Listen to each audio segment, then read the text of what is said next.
The crowd was loud and cruel as the gates opened, and the injured human was dragged into the arena. His shirt was torn, his chest was covered in blood, and one of his arms hung uselessly by his side. He looked around, but saw no friendly faces, only aliens watching from stone seats high above him with glowing eyes full of laughter and hate. They had found him days ago.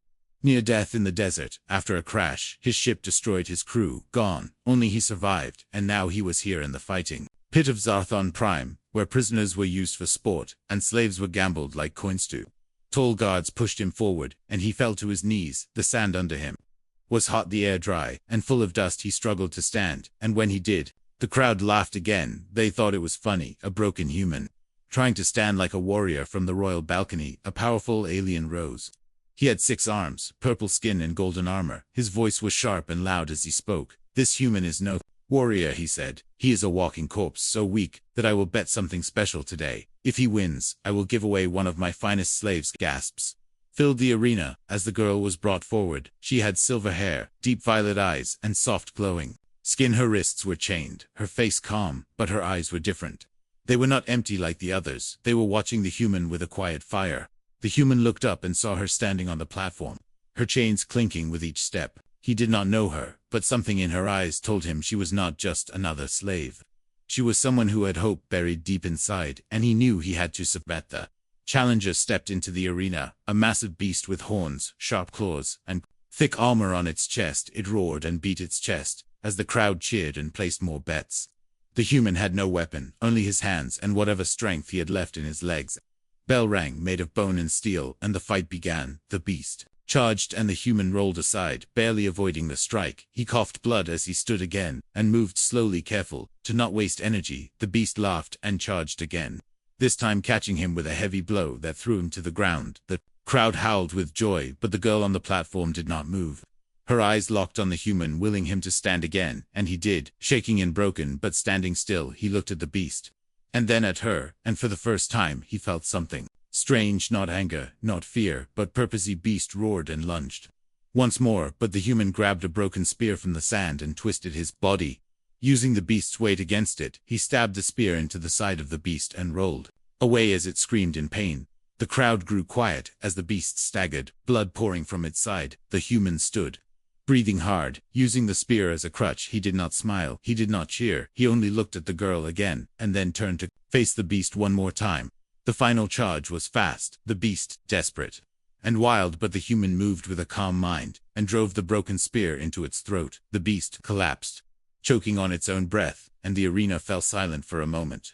No one moved. Then the girl stepped forward, one step, then another, and the guards tried to pull her back, but the alien king raised a hand. "No, let her go," he said. "He has won the bet, and the girl belongs to him now." The human dropped the spear and fell to one knee, the sand now red beneath him, and the girl walked down from the platform, her chains dragging behind her. She stopped in front of him, and for the first time she spoke, her voice soft and shaking. "Why did you fight like that?" The human looked up at her, his face covered in sweat and dirt. "Because they bet on something they should never own," he said, and then he passed out. The crowd did not cheer this time. They only watched as something new was born in that arena, not just a victory, but a spark, one that could not be chained or silenced. And from the shadows in the higher seats, others watched, two eyes filled with fear, because they saw what the rulers did. Not a human who refused to break, and a slave who refused to bow. The chains around her ankles clinked as she walked through the silent stone hallway. Guards followed behind her, but none dared touch her. Now her face was calm, but inside her heart beat fast like thunder. She had never seen a human fight like that. He was wounded, weak, dying, and yet he stood against the beast. Not for gold, not for pride, but for her. And now everything had changed. They locked her in the same cage as the human, not out of mercy, but because the alien king believed the human would not survive the night. His wounds were deep, his body broken, but his spirit had not faded. He lay on the ground, his eyes closed, breathing heavy and uneven. She sat beside him, staring at his bruised face, and remembering how he looked at her, not like a slave, not like a prize, but like a person. She reached out slowly and touched his chest. His heart was still beating, weak but steady. She closed her eyes and whispered something in her language. Something old, something sacred. Then she took a piece of her own dress and pressed it against the worst wound, trying to stop the bleeding. Her hands trembled, but she did not stop. The night passed slowly. Outside, the crowd celebrated the loss of the beast. They drank and danced and made new bets, but Inside the cage, it was quiet, only the sound of the human breathing and the girl whispering prayers to gods. She no longer believed in when morning came, the human opened his eyes. He looked around, confused, then saw her sitting beside him, her hands bloody from helping him, and he tried to speak, but his throat was dry. She gave him water without a word, and he drank. Then leaned back, closing his eyes again. Why? She asked softly. Why did you fight for me? You did not know me. You owed me nothing. He opened his eyes again, and looked at her for a long moment, then spoke. Because no one should be owned, not even by a king. She looked away, hiding the tears that rose too quickly, but he saw them, and did not speak. He only nodded once, and then struggled to sit up. The pain was too much, and he fell back with a groan, but the fire in his eyes had not faded. The door to the cage opened suddenly, and a new guard stepped inside, taller than the others, his armor black and polished, his eyes cold. He looked at the girl, then at the human, and laughed. The king is impressed, he said, but he is not done with you. Another fight today, a stronger one, and this time the prize is more than a slaver. Human tried to rise again, and this time he made it to his knees. The girl stood quickly, blocking the god's view of him, her chains rattling with every movement.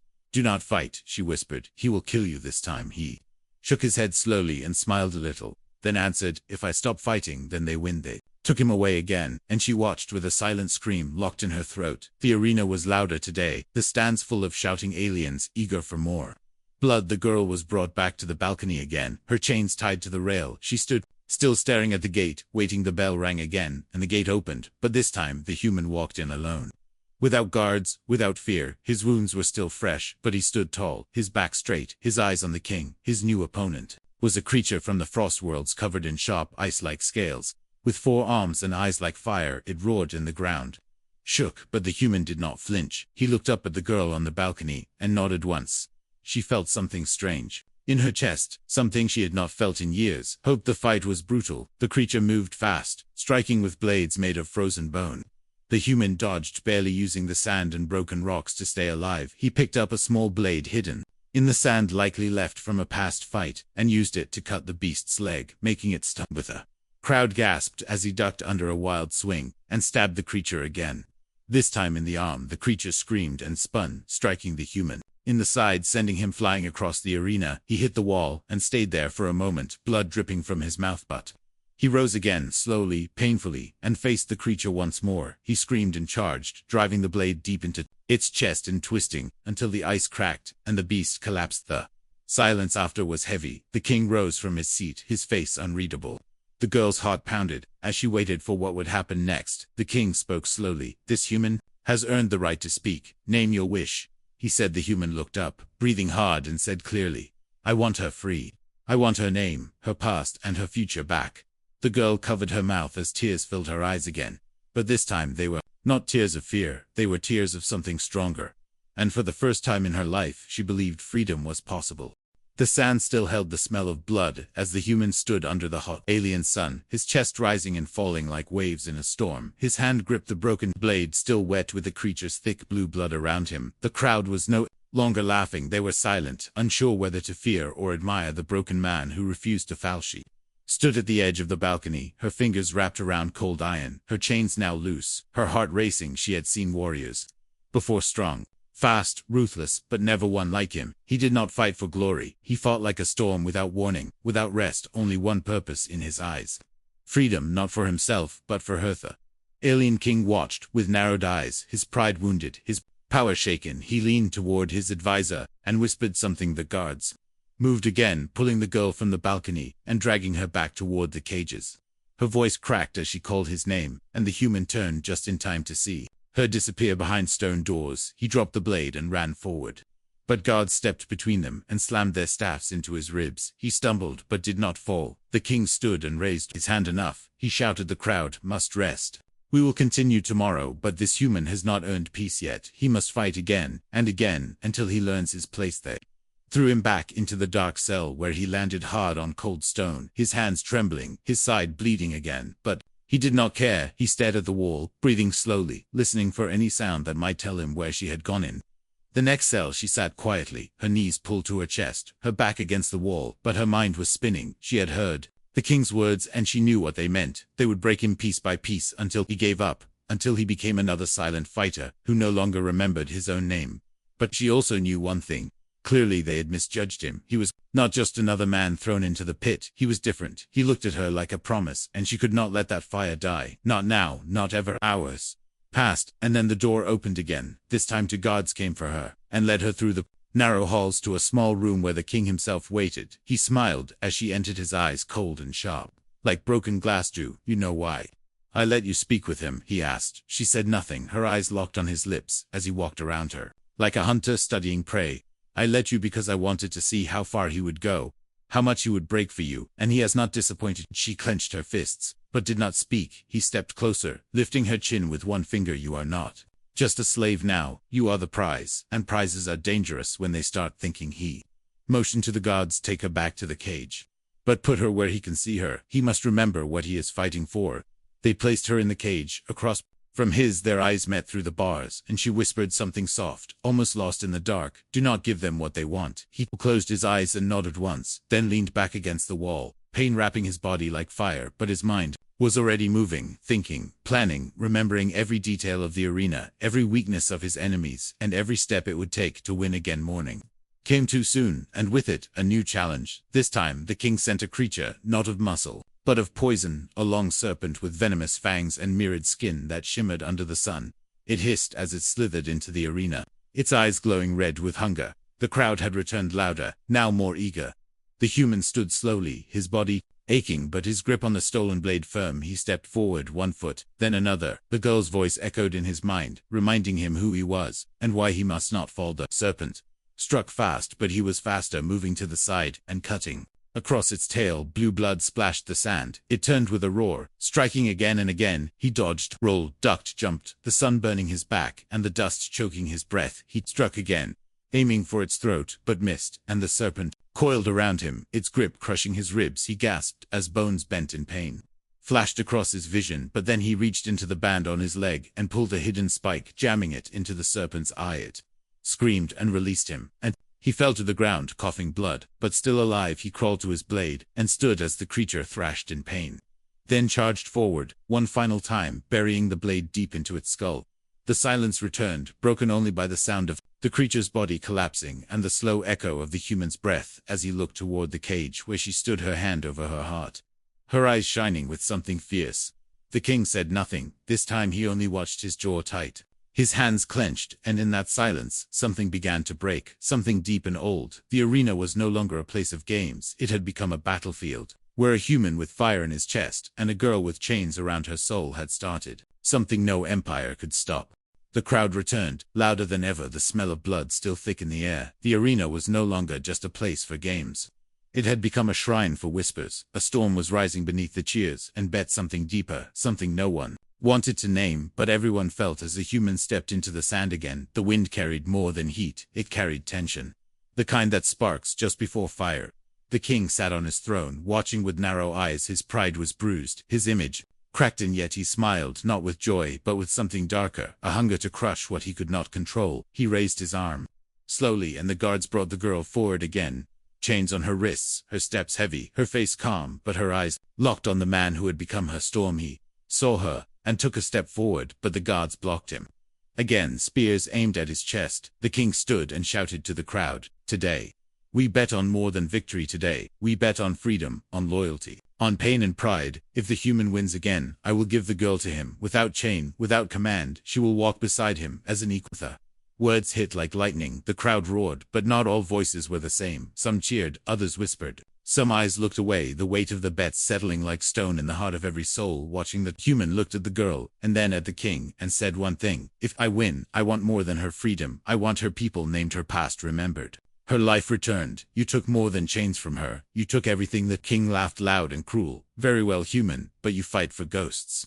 If you fall, she returns to nothing. If you win, you take what is broken, but first you must survive." The gates opened, and the new challenger stepped into the light. It was not a beast this time, not a creature of fangs and claws. It was another human, taller, stronger, armored in bone and steel. His eyes dead, his voice silent. He was a shadow of what the hero could become. They had broken him long ago, turned him into a puppet of violence. His movements sharp and fast, his hands wrapped in wires, his back covered in scars. He said nothing as he faced the wounded man, only raised his fists and waited for the bell. The girl gasped as she saw the broken warrior, a memory flashing in her mind.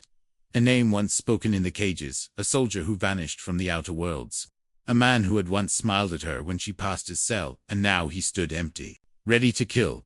The bell rang and the silence shattered. Both humans charged, the crowd holding its breath. The sound of fists hitting flesh echoed across the walls.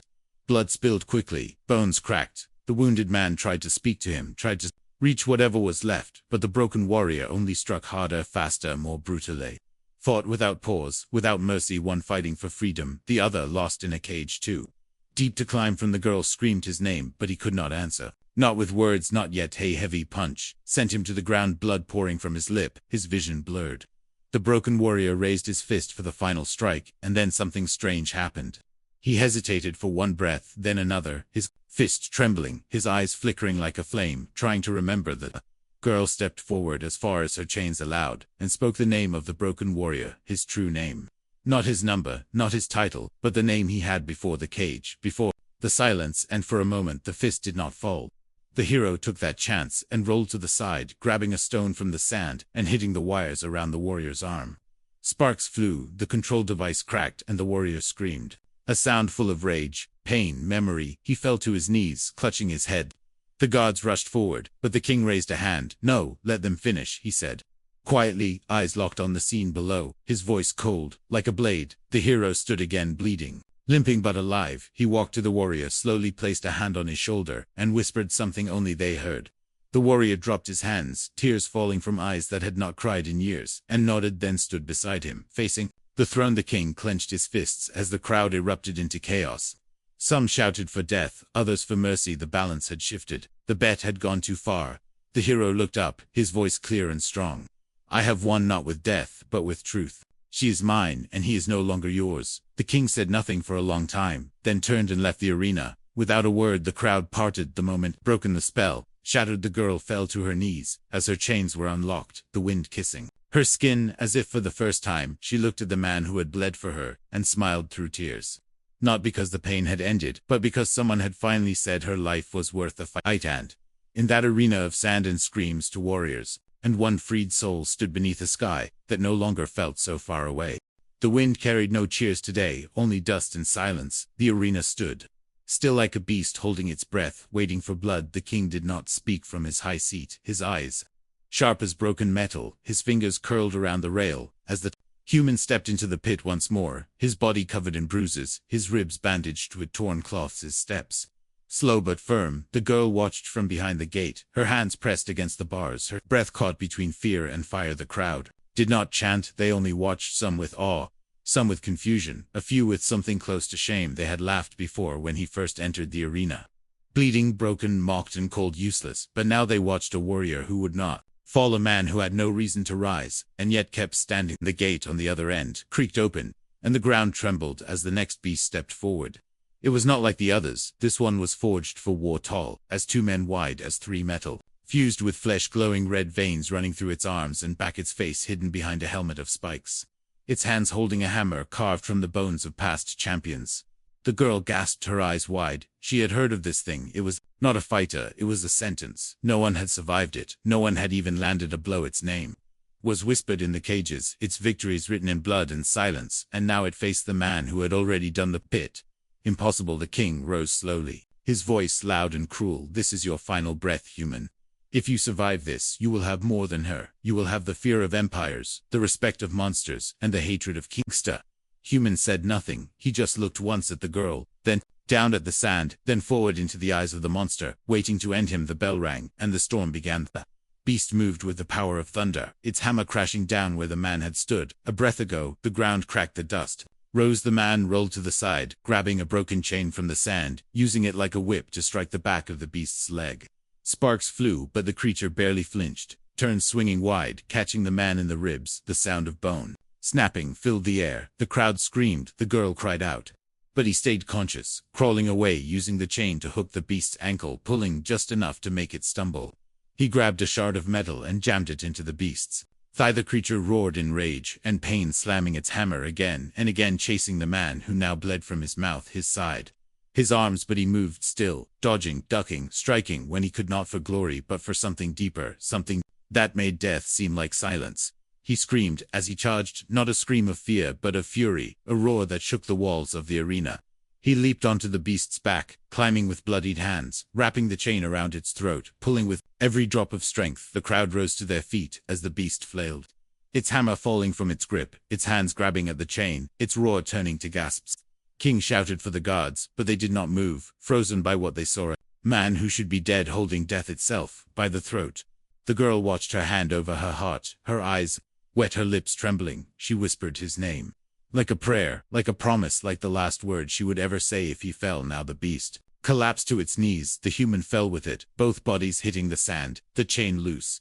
The arena silent. No one moved for a full minute, then the human's hand twitched, and he rolled onto his back, gasping for air, eyes wide, chest rising. The girl broke through the gate, running to him. Guards tried to stop her, but something in her scream froze them. She knelt beside him, holding his face, whispering words from a language older than war, older than chains, older than fear. He smiled through blood, his fingers brushing her cheek. "You are free," he said, "not just because I won, but because I saw you, and I could not look away." The king stepped back from the balcony, his mouth tight, his crown heavy. For the first time, he felt what true danger was: not a weapon, not a beast, not even a human, but a bond stronger than chance. The crowd began to chant, not the name of the beast, not the name of the king, but one word: freedom, again and again, until it echoed beyond the walls, into the streets and skies. And as the sun fell over the blood-stained arena, a man who should have died, and a girl who was never meant to live free, held each other in the sand as the world began to change around them.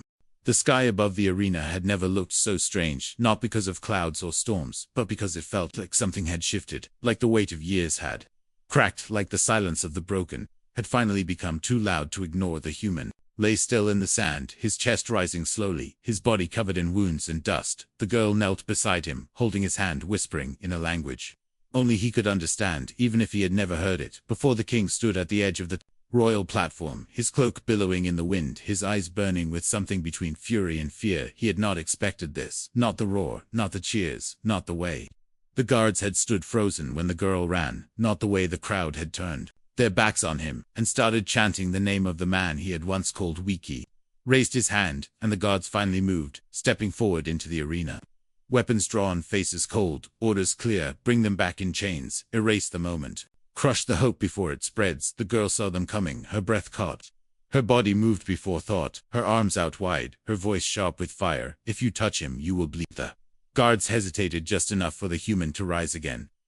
Knee first, then the other, his voice hoarse but filled with something unbreakable. You want a war, then bleed for it before the gods could strike. Something even more unexpected happened. The broken warrior from the earlier match stepped from the shadows, his fists clenched, his voice loud enough to split stone. Leave them alone or fight me. To another fighter joined him, then another and another, until half the arena was filled with those once caged, once silent, now standing shoulder to shoulder with the human and the girl. The king screamed orders, but some guards dropped their weapons, others turned away, and a few stepped forward, not to fight, but to kneel. The king's voice cracked with rage. You think you have won? You think a few broken slaves can stand against my empire?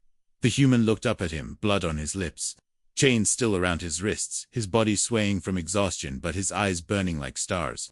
We are not standing, we are rising, and you cannot kill what has already died and come back stronger. The king ordered an airship, a dozen more guards, a machine of war, to silence the rebels before it could land. A massive explosion rocked the edge of the arena.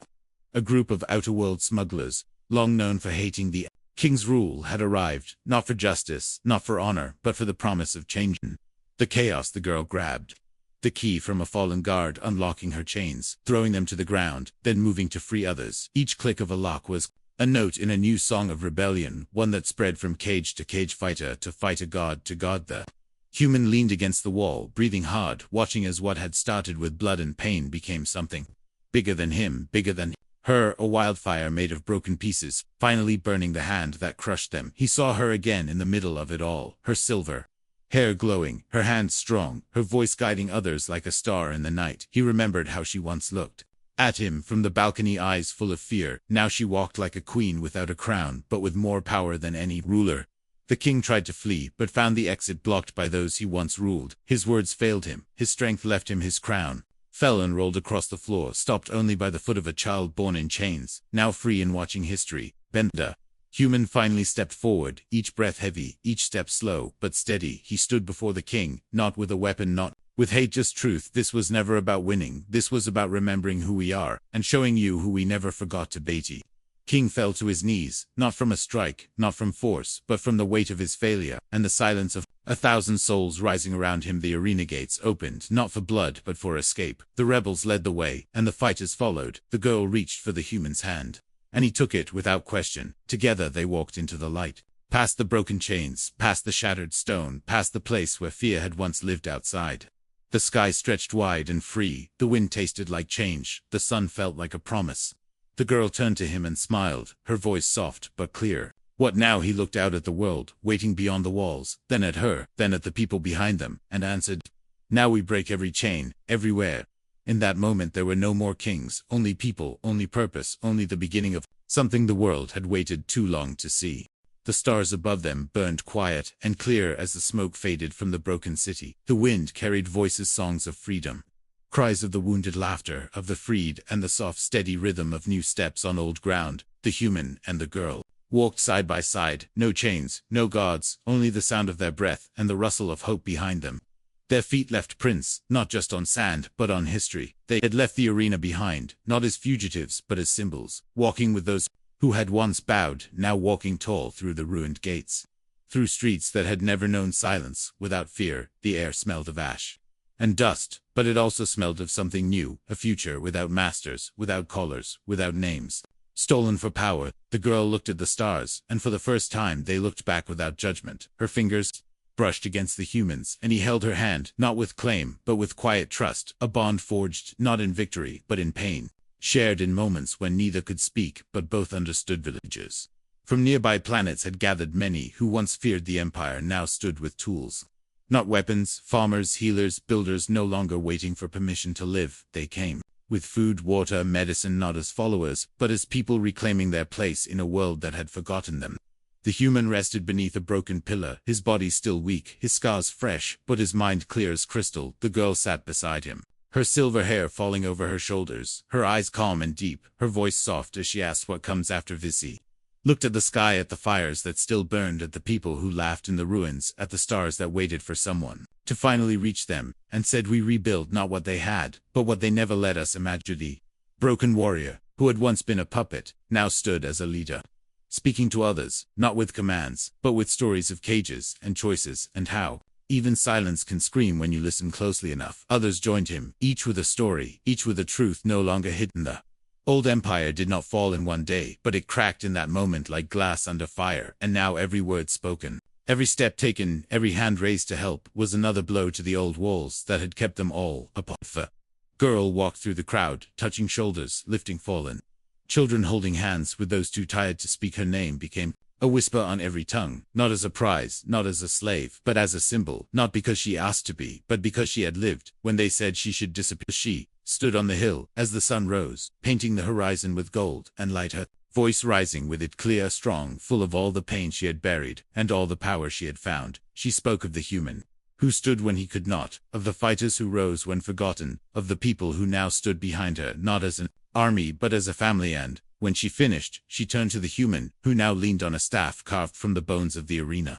Not a weapon now, but a memory. He smiled as she walked to him, and she smiled back, not because the war was over, but because the first wall had fallen, and that was enough. They moved from village to village, planet to planet, not to rule, but to remind, to teach, to listen. Their names passed like fire, through dry leaves carried by wind, and hope songs were written, stories told, statues carved, not of kings or gods, but of people who dared to fight for one another when no one else would. Years passed, and the arena became a garden, not of stone, but of trees and flowers and laughter. Children played where blood once soaked.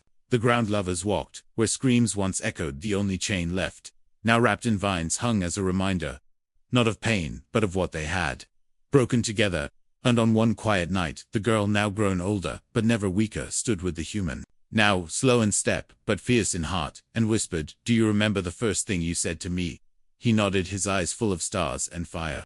"I remember every word. You were never a prize, you were a person, and you were worth the fight." She leaned against him, her voice like wind over water. "Then let that be the story. They tell not of war, not of rage, but of love, that fought not with swords, but with the truth of who we aren't. So it was across galaxies and systems, from burning moons to sleeping stars. The tale lived not because of death, but because of life, because in the heart of the arena, in the roar of the broken, in the hands of a girl once chained, and a man once dying, freedom had found its name.